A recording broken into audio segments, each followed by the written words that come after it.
जैसा अभी बोला जा रहा है क्या वैसा है?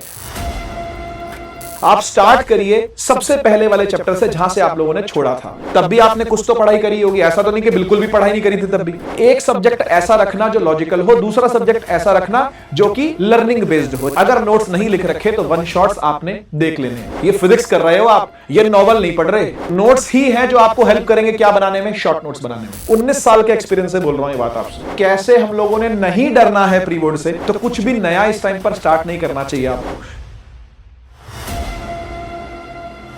हेलो हेलो हेलो, फिजिक्स वाला के प्लेटफॉर्म पर आप सभी बच्चों का स्वागत है। बच्चों, आज हम लेकर के आए आपके लिए strategy class 10th pre boards के अंदर एक्सेल करने की। तो भाई हम लोग जानते हैं कि भाई बहुत ही जल्दी आप लोगों के प्री बोर्ड एग्जाम आ गए हैं, बिल्कुल अभी शेड्यूल्ड ही है। तो इसलिए भाई किस तरीके से हम लोगों ने प्री बोर्ड की प्रिपरेशन करनी है, कैसे हम लोगों ने नहीं डरना है प्री बोर्ड से, और बिना डरे हम किस तरीके से एक्सेल कर सकते हैं और मैक्सिमाइज कर सकते हैं अपने मार्क्स को, ठीक है ना। तो पूरी डिटेल में बात करेंगे आज भाई, पूरा पोस्टमार्टम करेंगे इस प्री बोर्ड एग्जाम का कि प्री बोर्ड एग्जाम क्या है, क्यों है और कैसे उसको प्रिपेयर करना है। तो भाई बिना टाइम वेस्ट किए हम लोग स्टार्ट करते हैं इसकी प्रिपरेशन के साथ कि किस तरीके से आपने स्टार्ट करना है प्री बोर्ड की प्रिपरेशन को। तो देखो यहां पर सबसे पहली चीज आपने ध्यान रखनी है बेटा कि आपने कोई भी नया चैप्टर जो कि बिल्कुल अननोन हो, आपने अब तक नहीं पढ़ा, बैकलॉग हुआ है काफी पहले से आपका, उसे आप इस टाइम पर टच नहीं कर सकते।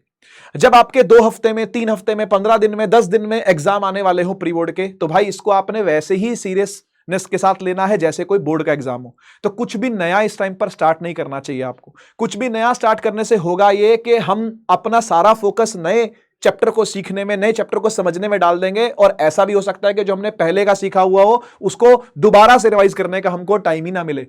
इसलिए जो अभी तक आप लोगों ने कंसोलिडेट किया है, जो अभी तक आप लोगों ने इकट्ठा किया है, जो आप लोगों ने अभी तक अपने दिमाग में, दिल में नॉलेज को एक्यूमुलेट किया है, उसी को दोबारा से एक बार पढ़ने की, दोबारा से एक बार देखने की जरूरत है। यानी ये टाइम है रिवीजन का, ये टाइम कुछ भी नया उठाने का नहीं है। तो अगर आपका कुछ छूट गया है, बाद में मौका मिलेगा। अभी प्री बोर्ड आएंगे जनवरी में, हो सकता है प्री बोर्ड 2 भी आए, कुछ बच्चों के होते हैं प्री बोर्ड 2, कुछ स्कूल्स के अंदर करवाए जाते हैं ना, लेकिन आपको इनफ टाइम मिलेगा, फरवरी तक का भी आपको टाइम मिलेगा। अगर आपने कुछ नया पढ़ना हो तो पढ़ लेना भाई, कोई दिक्कत नहीं है तब, ठीक है ना। बीच में काफी टाइम मिलेगा आपको, लेकिन इस टाइम पर कुछ भी नया उठाने की कोई जरूरत नहीं है। सिर्फ रिवाइज करना है आपने उन चैप्टर्स को जो कि आपने डन कर दिए हैं। यानी आप लोगों ने अप्रैल से प्रिपरेशन स्टार्ट करी होगी, मई से प्रिपरेशन स्टार्ट करी होगी अपनी क्लास 10th की, तो आपने शुरुआत के जो चैप्टर पढ़े होंगे वो बहुत अच्छे से पढ़े होंगे, मैं ये मानता हूं, है ना। तब थोड़ा सा बच्चा सीरियस होता है, नया नया आता है, फिर धीरे धीरे बर्डन बढ़ता जाता है, तो फिर बैकलॉग क्रिएट होने लगते हैं। ज्यादातर बच्चों के साथ ऐसा ही होता है। तो अगर ऐसा है कि आपने स्टार्टिंग के अंदर चैप्टर्स अच्छे से पढ़े थे, लेकिन टाइम आते आते वो कुछ चैप्टर्स छूटते चले गए, कुछ चैप्टर कम समझ में आए, कुछ चैप्टरों को दोबारा एक बार देखने की जरूरत है, तो बिल्कुल आप लोगों को उनको देखना चाहिए, ठीक है ना। आप स्टार्ट करिए सबसे पहले वाले चैप्टर से जहां से आप लोगों ने छोड़ा था अपनी प्रिपरेशन को। यानी अप्रैल में सबसे पहला चैप्टर जो आपने पढ़ा था, जिस भी सब्जेक्ट का वो हो, मैं फिजिक्स की बात नहीं करता, फिजिक्स स्पेसिफिक बात नहीं कर रहा, साइंस स्पेसिफिक बात नहीं कर रहा, मैं सभी सब्जेक्ट्स के लिए बात करने आया हूं कि भाई आपने स्टार्ट वहां से करना जहां से आपका कोर्स एकदम स्टार्ट हुआ था, ठीक है। और आपने अगर उनको डन कर दिया है, यानी एक बार आपने उन सबको पूरी तरीके से समझ लिया है, पढ़ लिया, आपको वो समझ में आ गया है, तो आपको वो दूसरी बार भी समझ में आ जाएगा। उसको दूसरी बार, तीसरी बार, चौथी बार रिकॉल करने में आपको दिक्कत नहीं आने वाली, नहीं आने वाली ना भाई। बीच में आपका टर्म 1 का एग्जाम भी था, तब भी आपने कुछ तो पढ़ाई करी होगी, ऐसा तो नहीं कि बिल्कुल भी पढ़ाई नहीं करी थी तब भी, ठीक बात है ना। तो कुछ तो तब भी पढ़े थे, तो इसलिए उन्हीं चैप्टर्स को आपने क्या करना है, एक बार रिविजिट करना है, एक बार दोबारा से उन तक पहुंचना है, दोबारा से उनको पढ़ना है, दोबारा से उनको खोल करके देखना है, ठीक है ना। तो सिर्फ उन्हीं चैप्टर्स में से रिवाइज करना जो कि आपने डन कर दिए हैं, कोई भी नया चैप्टर छूने की जरूरत नहीं है। शुरू के 2 पॉइंट्स में यही बता रखा है। तीसरी बात है कि आपने डे वाइज स्ट्रेटेजी बनानी है रिविजन के लिए। यानी अगर आपके पास समय रह गया 15 दिन, समय रह गया 20 दिन, समय रह गया 25 दिन, समय रह गया 10 दिन, समय रह गया 1 हफ्ता, डिपेंड करता आप इस वीडियो को कब देख रहे हो, आपने आज ही से अपनी डे वाइज स्ट्रेटेजी बना लेनी है कि मुझे डे 1 पर एसएसटी में से ये 2 चैप्टर खत्म करने हैं, साइंस में से ये 1 चैप्टर पूरा करना है, मैथ्स में से ये 1 या 1.5 चैप्टर मुझे पूरा करना है, इंग्लिश में से मुझे इतना पूरा करना है।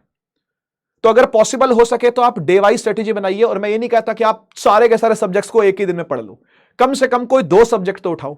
डे 1 पर आपने साइंस और एसएसटी पढ़ लिए फॉर एग्जांपल, नेक्स्ट डे आप इंग्लिश और मैथमेटिक्स पढ़ सकते हो, हिंदी पढ़ सकते हो, उसके बाद फिर उसके साथ कोई और सब्जेक्ट कंबाइन कर लो, ठीक है ना। तो कोशिश ऐसी करना कि एक सब्जेक्ट ऐसा रखना जो लॉजिकल हो, दूसरा सब्जेक्ट ऐसा रखना जो कि लर्निंग बेस्ड हो, जैसे एसएसटी लर्निंग बेस्ड, एक सब्जेक्ट है ना। कॉन्सेप्ट होते हैं उसके अंदर, लेकिन ज्यादा कॉन्सेप्ट जो आपको मिलेंगे वो मैथ्स में मिलेंगे, ज्यादा कॉन्सेप्ट आपको फिजिक्स में मिलेंगे, उससे कुछ कॉन्सेप्ट आपको केमिस्ट्री में, उससे कुछ कॉन्सेप्ट आपको बायो में। लर्निंग वर्क आपका ज्यादा बढ़ता जाता है।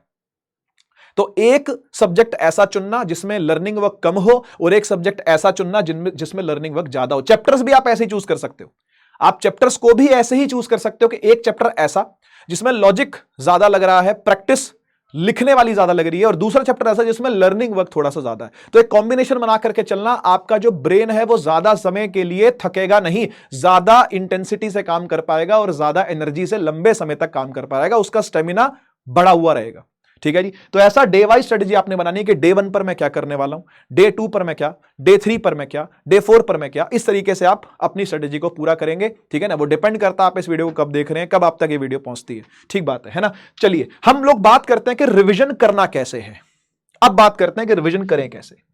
तो रिविजन कैसे करें, रिविजन कैसे करें का सबसे पहला पॉइंट है भाई कि आपने जो अपने नोट्स बनाए थे क्लास के दौरान, सर हमने तो नहीं बनाए थे, नहीं बनाए थे तो भाई बनाने तो चाहिए। और अभी भी टाइम नहीं गया है, अगर आप अभी भी बनाना चाहो तो इतने ज्यादा चैप्टर्स नहीं है। सभी सब्जेक्ट्स को देखा जाए तो 14 चैप्टर, 13 चैप्टर हैं जिनके अंदर आप नोट्स अगर बनाने पे आए तो आप नोट्स बना सकते हैं अभी भी। लेकिन फिलहाल के लिए अगर आपने कुछ नोट्स बना रखे हैं अपने, ठीक है ना, तो आपने अपने लिखित नोट्स से, हस्तलिखित नोट्स से ही पढ़ाई करनी है, सेल्फ रिटन नोट्स से ही आपने पढ़ाई करनी है। तो आपने क्या करना है, उन नोट्स को रीड करना है। मान लेते हैं कि आपने नोट्स बिल्कुल भी नहीं बनाया, आपको पता ही नहीं था कि नोट्स होता क्या है, तो भाई एक काम आप ये कर सकते हो कि अपनी स्कूल की कॉपी को उठा सकते हो। उस स्कूल की कॉपी के अंदर मैडम ने क्लास के अंदर कुछ डिक्टेट करवाया होगा, वो पढ़ सकते हो। ठीक है ना। आप एनसीईआरटी को उठाओगे अगर इस टाइम पर, तो वो बहुत टफ हो जाएगा आपके लिए पूरी एनसीईआरटी को पढ़ना। ठीक है ना। इसके अलावा आप एक काम और भी कर सकते हो, आप वन शॉट्स देख सकते हो यूट्यूब पर आकर के। बहुत सारे, देखो 12th क्लास के अंदर या नीट पर पढ़ रहे हो, क्या जेई लेवल पर पढ़ रहे हो, वहां पर वन शॉट्स को रेकमेंड नहीं किया जाता, क्योंकि वन शॉट्स वहां पर बहुत लंबे लंबे होते हैं, 11 12 घंटे के वन शॉट होते हैं। क्लास 10th के अंदर, क्लास 9th के अंदर वन शॉट्स भी होते हैं 3 से 4 घंटों के बस, है ना। 2.5 घंटे का, 2 घंटे का, 3 घंटे का, 3.5 घंटे का, 4 घंटे का, बस ऐसे ही कुछ होते हैं। तो आपने क्या करना है, अपना टाइम बचाना है। अगर नोट्स नहीं लिख रखे तो वन शॉट्स आपने देख लेने हैं। ठीक है ना।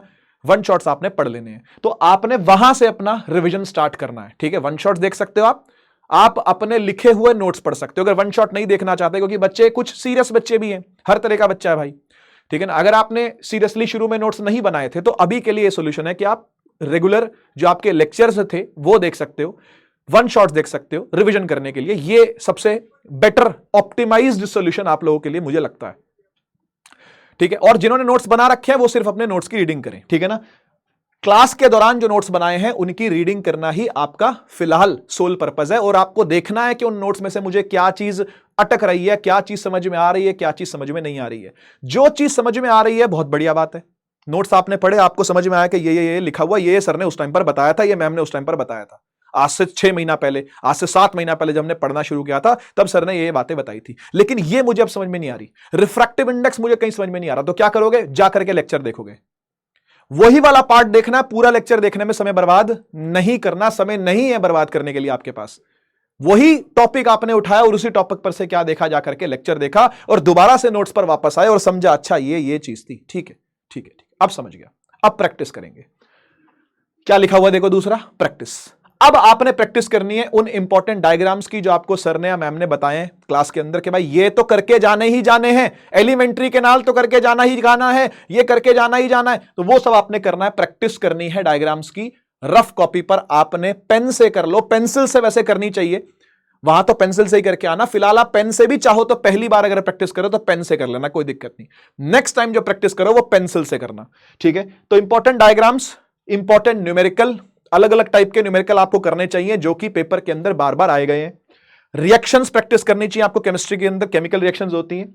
मैप्स प्रैक्टिस करने हैं आपको भाई, एसएसटी के अंदर स्कोरिंग होते हैं। क्वेश्चंस जितने भी टीचरों ने बताए हैं अपने अपने सब्जेक्ट्स में से कि ये इंपॉर्टेंट सवाल है बेटा, ये तो करके जाने वो आपने करने ही करने अपनी रफ कॉपी के अंदर, लेकिन रिटन प्रैक्टिस करनी जरूरी है। इसलिए मैंने यहां पर लिखा कि रफ में लिखना है, खाली डायग्राम को देख नहीं लेना, खाली रिएक्शन को पढ़ नहीं लेना, खाली न्यूमेरिकल को ऊपर से देखना नहीं है। ये मैथ्स कर रहे हो आप, ये फिजिक्स कर रहे हो आप, ये नॉवल नहीं पढ़ रहे, क्या आप देखोगे और आपको उसमें से रस आता जाएगा, उसमें से स्वाद आता जाएगा, आपको उसमें से इंटरेस्ट आता जाएगा? आपको ऐसा नहीं है। इसके लिए आपको लिखना पड़ेगा और इंटरेस्ट बनवाना पड़ेगा खुद का। उसके लिए मेहनत लगती है, उसके लिए आपको पुश करना पड़ता है अपने आप को, उसके लिए आपको एफर्ट डालना पड़ता है। और वो एफर्ट के आपको जो रंग है ना, उस एफर्ट के जो फ्रूट है ना, वो आपको जरूर दिखेंगे, धीरे धीरे दिखेंगे। लेकिन तो रफ के अंदर आपने क्या करना है, उनको प्रैक्टिस करना है। हर important diagram, reaction, numerical, question, map, जो भी हो, हाँ, अपने अपने सब्जेक्ट की कुछ चीजें ऐसी होंगी जो इंपॉर्टेंट होती है, वो आपने रफ में प्रैक्टिस करनी है। उसके बाद डेफिनेशन, स्टेटमेंट, प्रिंसिपल्स, ऐसी कुछ चीजें हैं। कुछ लॉन्ग आंसर टाइप क्वेश्चंस भी होते हैं, है ना, जिनके अंदर कुछ इंपॉर्टेंट बातें हैं जो कि आपको पता होनी चाहिए।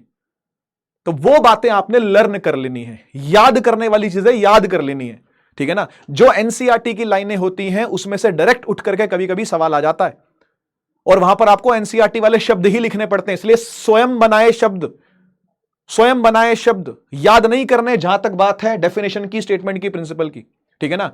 जो स्वयं बनाए गए आंसर होते हैं, खुद के बनाए आंसर होते हैं, वो लॉन्ग आंसर के अंदर आप खुद से घुसा सकते हो, थोड़ी सी ग्रामर इधर उधर कर सकते हो, कोई दिक्कत वाली बात नहीं है, ठीक है ना। लेकिन जो स्टेटमेंट हुए, जो लॉज हुए, जो प्रिंसिपल्स हुए, जो डेफिनेशंस हुई, वो ऐसी की ऐसी एनसीईआरटी की लिख करके आनी होती है। तो इसलिए आपको उनको याद करना है और हेल्प लेनी है अपने गार्जियन से। फादर मदर कोई भी हो सकते हैं, फ्रेंड हो गए, सिबलिंग हो गए, इनकी आपको हेल्प लेनी है। ये आपसे सुनेंगे।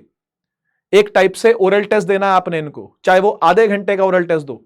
बोलो भाई आधे घंटे के अंदर मुझसे human eye and the colourful world पूरा चैप्टर सुन ले, आधे घंटे के अंदर मुझसे magnetic effects of current chapter सुन ले, ठीक है ना। उसको सामने बिठा लो, जो भी है, पेरेंट हो सकते हैं, गार्डियन हो सकते हैं, आपके फ्रेंड हो सकते हैं, आपके भाई बहन हो सकते हैं, उनको सामने बिठा लो, उनको सुना दो। पहले खुद याद करो, 1-1.5 घंटा उस पर लगाओ, याद करो, और उसके बाद सारी परिभाषा उनको सुना दो, ताकि आपका वो जो टॉपिक है वो पक्का हो जाए, बिल्कुल आपका चैप्टर पक्का हो जाए, ठीक है ना। उनको सुना दोगे, ठीक है ना, तो बेस्ट रहेगा। इससे बेटर कोई चीज ही नहीं है, ठीक है ना। जो भी आपके आसपास हो उनको पकड़ो और उससे बोलो भाई मुझसे सुन ले चैप्टर, ठीक है ना। तो ये मेहनत आपको करनी पड़ेगी। चौथी चीज है कि आपने रिपीटेडली रीड करना है शॉर्ट नोट्स को। देखो, जब भी आप कोई चैप्टर पढ़ रहे होगे, जब भी आप नोट्स को रीड कर रहे होगे या लेक्चर देख रहे होगे ना, साथ के साथ आपको शॉर्ट नोट्स बना लेने हैं। शॉर्ट नोट्स के अंदर क्या होना चाहिए? शॉर्ट नोट्स के अंदर इंपॉर्टेंट डायग्राम्स होने चाहिए। शॉर्ट नोट्स के अंदर फॉर्मूला शीट होनी चाहिए, फॉर्मूला चार्ट, फॉर्मूला शीट, जो मर्जी बोलो, वो लिखे हुए होने चाहिए। इंपॉर्टेंट रिएक्शंस लिखे होने चाहिए, ठीक है ना। कुछ और इंपॉर्टेंट पॉइंट्स उस चैप्टर के, और कुछ शॉर्ट नोट्स उस चैप्टर के होने चाहिए। जैसे मान लो हिस्ट्री का कोई चैप्टर है, तो हिस्ट्री में क्या क्या इवेंट्स हुए, कहां कहां पर सर ने कहा था कि भाई जोर दे करके भाई ये तो करना ही करना है, तो वो सब बातें आपने उसके अंदर नोट कर ली। तो शॉर्ट नोट्स होने चाहिए, ठीक है ना। हर चीज, हर इंसिडेंट के बारे में, हर इवेंट के बारे में 1 to 2 लाइनर आपने पता होने चाहिए आपको, और वो कीवर्ड्स होने चाहिए आपके आंसर के, ठीक है जी। तो नोट्स ही है जो आपको हेल्प करेंगे क्या बनाने में? शॉर्ट नोट्स बनाने में। लेक्चर ही है, यानी फर्स्ट पॉइंट ही हेल्प करेगा सेकंड पॉइंट को लाने में। सेकंड पॉइंट क्या है? फोर्थ पॉइंट क्या है? Read repeatedly from short. आपने 1 से 2 पेज के अंदर पूरा चैप्टर लिख जाना है, सिर्फ 1 से 2। ऐसे आगे पीछे पन्ना होना चाहिए। ये हो गया human eye and the colourful world, खत्म।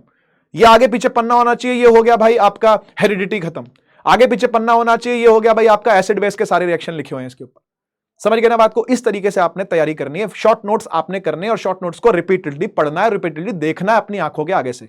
ये कब होगा? ये वही डे वाइज स्ट्रेटेजी के अंदर होगा, जब आप पढ़ रहे होगे तो साथ के साथ शॉर्ट नोट्स भी बना लोगे उसी टाइम पर, ठीक है जी। तो ये तरीका बेस्ट तरीका है रिवीजन करने का। अगर आप करें तो मुझे जरूर बताएं, जरूर बताएं। प्री बोर्ड्स के बाद जरूर आया इस वीडियो पर, और इस वीडियो के नीचे कमेंट करके बताना कि ये रिवीजन स्ट्रेटेजी आपके काम आई या नहीं आई।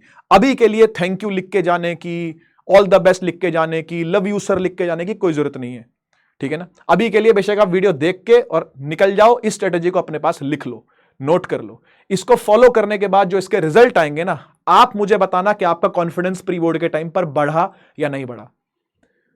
लास्ट बात हम लोग करते हैं भाई फियर के बारे में।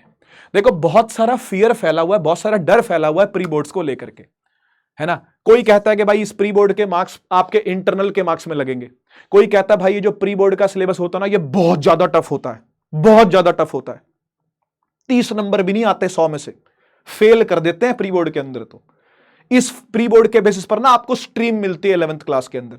ऐसी ऐसी बहुत सारी मिथिकल बातें, ऐसी ऐसी बहुत सारी फॉल्स इंफॉर्मेशन फ्लोट करती रहती है सोसाइटी में, ठीक है ना। देखो यार, जिस तरीके से कोई भी एग्जाम होता है, वैसा ही एग्जाम प्री बोर्ड का एग्जाम भी है। इससे डरने की जरूरत नहीं है, है ना। जैसे आपको बोर्ड से डर लगता है क्या? हां सर लगता है, तो प्री बोर्ड से उससे कम ही डर लगना चाहिए, लेकिन प्री बोर्ड से ज्यादा डर लगता है बच्चों को, क्योंकि इसके अराउंड ना बहुत सारा डर पैदा कर दिया जाता है, बहुत सारी बातें ऐसी बोल दी जाती हैं जबकि इनमें सच्चाई नहीं होती है, ठीक है ना। कुछ स्कूल्स शायद ऐसा करते हो, मैं मना नहीं कर रहा, कुछ स्कूल्स शायद ऐसा करते हो कि उसके बेसिस पर स्ट्रीम देते हो, है ना, क्योंकि मैंने खुद ऐसे बच्चे पढ़ाए हैं, वो खुद बोलते हैं कि सर प्री बोर्ड में नंबर नहीं आए तो हमको साइंस नहीं मिलेगी, प्री बोर्ड में नंबर कम आए तो हमको ये दे देंगे, ठीक है ना। तो कुछ स्कूल ऐसा करते भी है डेफिनेटली, ठीक है ना। तो आपको आपके स्कूल की करेक्ट इंफॉर्मेशन पता होनी चाहिए, करेक्ट सेंस पता होनी चाहिए, उसके लिए आप सीनियर से बात कर सकते हो। 11th क्लास में जो आपके भाई बहन गए होंगे या आपके कोई फ्रेंड आपके बड़े 11th में गए हो, 12th में गए हो, उनसे आप पूछ सकते हो कि ऐसा था जैसा अभी बोला जा रहा है क्या वैसा है? तो ऐसा नहीं कि उसको मन में रखना है, वो झूठ अगर फैलाया जा रहा है आपके कानों तक आ रहा है तो उसको कंफर्म करो जाकर के यार, डरने वाली क्या बात है? टीचर के पास जाके बात करो, अपने सीनियर से जाके बात करो, 11th क्लास के आपके हो सकते हैं बड़े जो आपको गाइड करते हैं, उनसे जाके बात करो, 12th वालों से जाके बात करो कि ऐसा होता है क्या हमारे स्कूल में, ठीक है ना। खैर, सबसे बड़ा फियर मैनेजमेंट पता क्या है? सबसे बड़ा फियर मैनेजमेंट है सेल्फ कॉन्फिडेंस। जब आपको आत्मविश्वास होगा ना, जब आप खुद पर डिपेंडेंट होगे ना, किसी और पर नहीं, तो आपको डर नहीं लगेगा। डरने वाली क्या बात है? फियर खाने वाली क्या बात है भाई? डर खाने वाली क्या बात है?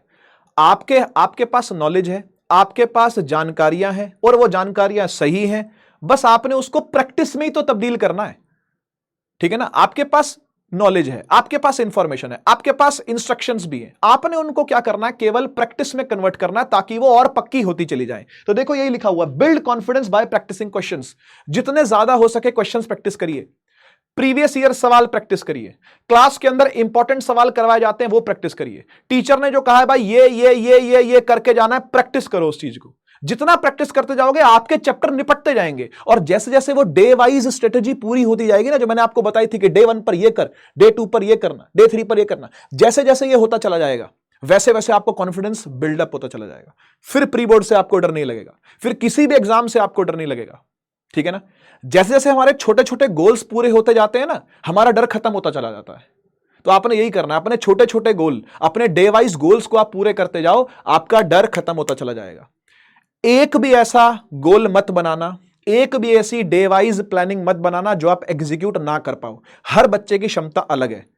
एक बच्चा एक दिन में 12 घंटे पढ़ करके 4 या 5 चैप्टर भी खत्म कर सकता है, और एक बच्चा, कोई दूसरा बच्चा 4 या 5 घंटे पढ़ करके भी 4 या 5 चैप्टर खत्म कर सकता है। किसी को 12 घंटे लगते हैं उसी काम को करने में, किसी को 10 घंटे लगते हैं उसी काम को करने में, किसी को 6 घंटे लगते हैं उसी काम को करने में, किसी को 3 ही घंटे लगते हैं। तो आपकी अपनी प्रिपरेशन है, और कोई भी अनरियलिस्टिक गोल मत बनाना, क्योंकि अगर वो मीट नहीं हुआ तो हमें दुख पहुंचता है, ठीक है ना। तो टेंशन वाली कोई बात नहीं है। जब भी आपके पास ये वीडियो पहुंचे, टाइम डिवोट करना पड़ेगा, टाइम डेडिकेट करना पड़ेगा, आपको समय निकालना पड़ेगा अपनी पढ़ाई के लिए, क्योंकि वही इकलौता काम है जो आपको दिया गया है, पढ़ना है। इसके अलावा तो कोई काम होगा नहीं आपके पास, ठीक है। किसी भी फॉल्स इंफॉर्मेशन से बच करके रहना है। जैसे प्री बोर्ड के नंबर, इसी से प्री बोर्ड के नंबरों से इंटरनल के नंबर लगते हैं, प्री बोर्ड के नंबरों से स्ट्रीम डिसाइड होती है, वगैरह वगैरह ऐसी बातें, ठीक है ना। और अपना माइंडसेट ऐसा प्रिपेयर करना है आपने कि भाई प्री बोर्ड मुश्किल आएगा, बोर्ड मुश्किल नहीं आएगा। लिख लो इस बात को, इस बात को नोट कर लो, हैशटैग लगा के नोट कर लो, स्टार बना के, तारा बना के, नोट पॉइंट बना के नोट कर लो इस बात को, क्या कि प्री बोर्ड मुश्किल आएगा, बोर्ड मुश्किल नहीं आएगा, ठीक है ना। गारंटी से बोल रहा हूं, खुद भी पढ़ा हूं, खुद ने भी 10 ईयर पेपर किए थे, तो 10 साल का वो, और पढ़ाते हुए भी लगभग 8-9 साल हो चुके हैं, तो 8 साल का ये और 9 साल का ये, है ना। कितना हो गया? 19 साल के एक्सपीरियंस से बोल रहा हूं ये बात आपसे, 19 साल के एक्सपीरियंस से, ठीक है। 9 साल पढ़ाने का, 1 साल खुद पढ़ा था, और जब पढ़ा था तब भी 10 ईयर पेपर देखे थे, तब भी लोगों से बातें करी थी, तो मेरा एक्सपीरियंस तो बहुत ज्यादा हो गया, है ना। तो मैं अपने एक्सपीरियंस से आपको ये बात बता रहा हूं कि प्री बोर्ड मुश्किल आएगा, बोर्ड मुश्किल नहीं आएगा, ठीक है जी। तो प्री बोर्ड देख करके, pre board is not the replica of boards, ठीक है, ओके। सैंपल पेपर करने का मन हो तो करना, और कोई स्कूल ऐसा नहीं होता कि सैंपल पेपर उठा करके ही प्री बोर्ड का पेपर बना दे, नहीं, वो थोड़ा सा अच्छे लेवल को ही प्री बोर्ड पर रखते हैं ताकि बच्चों की अकल ठिकाने आए, है ना। तो आपका माइंडसेट ऐसा होना चाहिए कि भाई ठीक है, घर वालों को कॉन्फिडेंस में लेके रखना, कोई दिक्कत नहीं। आपको जो टीचर पढ़ा रहे हैं ना, उनके कभी प्री बोर्ड्स के मार्क्स पूछना मैं अपने ही बता देता हूं भाई, 10 में से कह रहा हूं, 100 में से मुझे ध्यान है कि 30 से 40 के बीच में मैं सब कुछ निपट गया था। 30 नंबर से लेकर के 40 नंबर के बीच में मैं सारे सब में निपट गया था। आप समझो इतना हार्ड पेपर प्री बोर्ड का बनता है। और प्री बोर्ड का पेपर पता है, मैं आपको सच बताऊं, हार्ड नहीं बनता। प्री बोर्ड का पेपर हार्ड नहीं बनता। प्री बोर्ड का पेपर हार्ड चेक होता है। सवाल तो वही आएंगे, सवालों को हार्ड लेवल नहीं कर सकते, वो बात को समझना। सवालों को क्या 12th लेवल के सवाल दे देंगे क्या? नहीं। 11th लेवल के सवाल दे देंगे क्या? नहीं। सवाल तो वही रहेंगे, लेकिन वो आपसे छोटी छोटी गलतियों के भी नंबर काटेंगे, लीनियंसी नहीं बरतेंगे। समझ गए ना? अगर पेपर हार्ड होता है ना तो लीनियंसी रखी जाती है, लेकिन प्री बोर्ड में ऐसा नहीं होगा। प्री बोर्ड में थोड़ा सा ब्रूटल बिहेवियर होता है टीचरों का। तो अपना माइंड पहले से ही सेट करके रखना, घर वालों को पहले से ही कॉन्फिडेंस में रखना कि भाई इसके बेसिस पर आप मेरे प्रिपरेशन को जज मत करो। मेरी प्रिपरेशन तो अभी 10-15 दिनों की थी, मेरी प्रिपरेशन तो अभी हफ्ता 10 दिन की थी, ठीक है ना? मैं अब प्रिपेयर करूंगा और अच्छे से, ठीक है? प्री बोर्ड से क्या सीख लेनी है पता है? प्री बोर्ड से यह सीख लेनी है कि हमारे टीचर जहां जहां नंबर काट रहे हैं ना, आपको रीजन पूछना है कि सर क्यों काटा आपने यह नंबर, मैम क्यों काटा आपने यह नंबर, मैंने क्या गलती करी, मैंने क्या नहीं लिखा, मैंने कहां कॉमा नहीं लगाया, कहां फुल स्टॉप नहीं लगाया, कहां पर अंडरलाइन नहीं किया, क्या किया। आपने एक एक बात अपने स्कूल के टीचरों से पूछनी है अगर वो नंबर काट के आपको दे तो, ठीक है ना? बस इतना कर लो और आपकी बोर्ड की प्रिपरेशन बहुत अच्छी हो जाएगी। ये तो प्री बोर्ड की बातें थी, आपकी बोर्ड की प्रिपरेशन भी बहुत अच्छी हो जाएगी। तो इसी के साथ आप सभी को all the best for your pre boards and board exam for class 10th। PW परिवार की तरफ से आप सभी को बहुत बहुत शुभकामनाएं अपने इन एग्जाम्स की। All the very best.